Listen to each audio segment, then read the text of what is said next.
Are there really deliberate changes happening in demography in border states? Who is behind it? Why should we worry about it, and what can be done? Why is government worried about demography changes that are happening in border state? Is it just about migration? But the recent statement highlights that it could be a deliberate demographic change, and that needs to be addressed well in time so as to ensure the internal security of our own country. Hello everyone, welcome to Vajiram and Ravi's Flash News. My name is Shubhangi Singh, and today we are going to talk about that how immigration in our country is a big question that needs to be addressed. Also, what are kind of impacts that it leads to, and also why it is being called a deliberate demographic change and how it can be addressed. So let us start with addressing that how this conversation has come up in news. Basically, our Home Minister Amit Shah has highlighted the fact that we have to understand that there is deliberate design of demography happening, and that is why he has asked in the VVP program that the district magistrates are going to be responsible to make sure there is no illegal encroachments within 30 kilometers of border.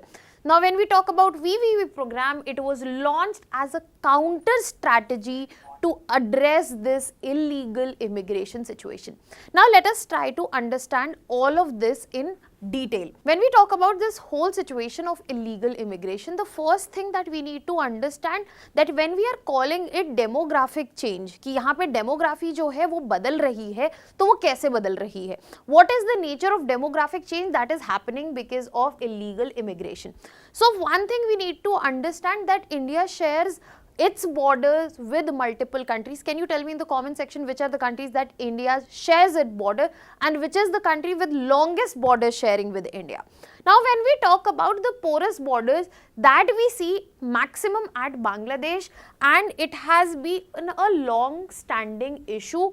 India and Bangladesh border is almost 4,100 kilometers long, and the problem here is that it is porous across the 5 states it is present, and as of now it is estimated that more than 20 million illegal Bangladeshi immigrants are residing in our country.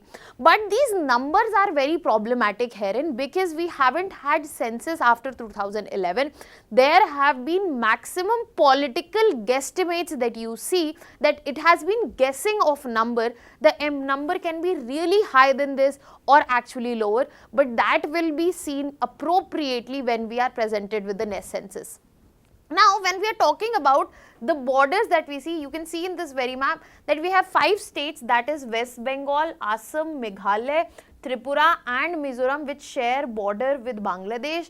And we also have another data from NRC, National Register of Citizens, where we found in Assam that there are 19 lakh illegal residents in this very state itself. Apart from that, Tripura and West Bengal have seen major demographic shifts when we are talking about these very states.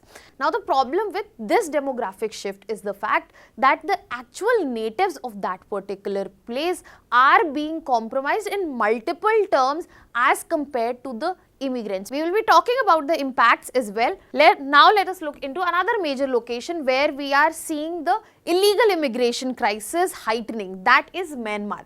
So, Myanmar influx that we have seen has happened after Rohingya crisis. It is estimated that 75,000 Rohingyas are present in India. As per UNHCR, it is 22,000 that have registered. And these settlements are present in very sensitive areas such as Jammu, which raise security concerns as well.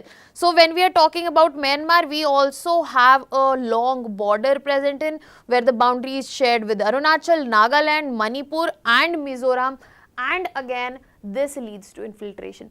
Now, the problem here is the impact, and that is why we are getting into the question that border security is being compromised through these porous borders, and somebody is usually the state sponsored terrorism we can talk about, or the state sponsored other illicit activities we can talk about, that is being done, that is being pointed out, that here the situation is being used in another direction. Now let us look into other places as well. For example, we have also seen refugee movements from Tibet, Sri Lanka, Afghanistan, but they have been handled through ad hoc humanitarian measures, but there has been always large scale influx from Bangladesh and Myanmar, and the problem is that this has not been addressed in a proper structural way so that this problem can be managed. It has varied impacts that we need to understand, starting at the very fundamental primary level of the villages. When we are talking about villages, in such situation where there is a huge influx of immigrants, we find that the culture is diluted and the local identity is gradually eroded.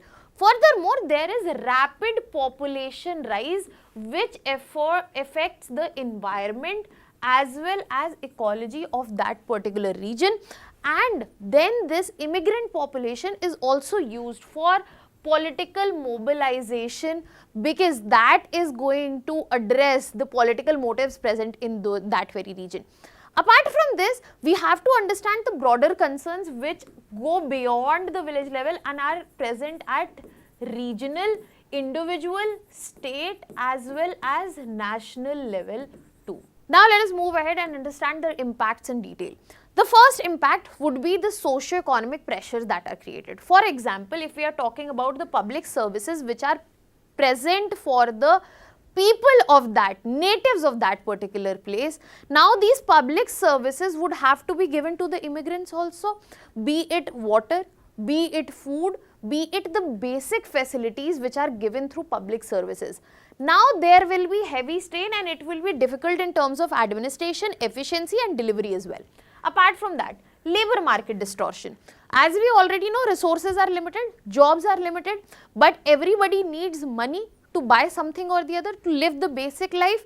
Now, if the population is increasing, jobs are limited, work is limited, more people are fighting for that, and labor market is getting distorted because of the immigrants. Furthermore, there is land encroachment that is being seen. When I am talking about land encroachment, usually forest and rural areas are encroached. That leads to local unrest, which we have seen in Assam as well as Tripura.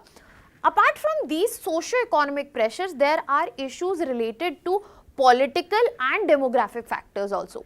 When we are talking about demographic factors, we have to understand these immigrants are used for identity politics from one side or the other. Natives are pulled from the one side, immigrants are pulled from the other side, and that is how they are used for vote bank politics as well and identity politics as well. Other than that, the main thing for which VVP program has come out is the security concerns. Not just at the village level, not just at the regional level, but at the state level as well as the national level. Because such groups such as Rohingyas, they are more prone to be recruited by terror-linked groups, be it IS, be it Al-Qaeda. Furthermore, we have also found that there is a lot of border exploitation that is present. A lot of these groups have been found to be associated with different crimes, smuggling, human trafficking, etc. And another problem has been the communal tensions which have arisen because of the demographic shifts that we see in these very regions. Can you put down in the comment section what are the kind of different demographic shifts if you are from northeastern states or the states that are on the borders, what kind of demographic shifts that you have seen in these very states? Now the whole thing has to be addressed from the root basic level, and that is why this Vibrant Village program has been introduced as a counter strategy, wherein it was announced in 2022 itself, but it has to be implemented in phases and the second phase begins now. It will be focusing on 662 villages in the border areas, and the whole idea is to focus on the problem of migration, inward and outward both. So the idea is to focus on first preventing outward migration, that people should not leave their villages and they should remain inhabited and they should remain vibrant. Then there has been 100 scheme saturation, that means the benefits will reach every citizens, and then these villages will be used as security assets. And that is another component that has been given to the DMs, that 30 kilometers from the border has to be ensured that they remain non-encroachable at all. And that is why it becomes very important for us to understand this whole issue. What do you think such basic level policies which can change the approach to addressal of this issue, will they work, and what lies more for it? Can you let me know in the comment section? That was all from my side. Thank you so much.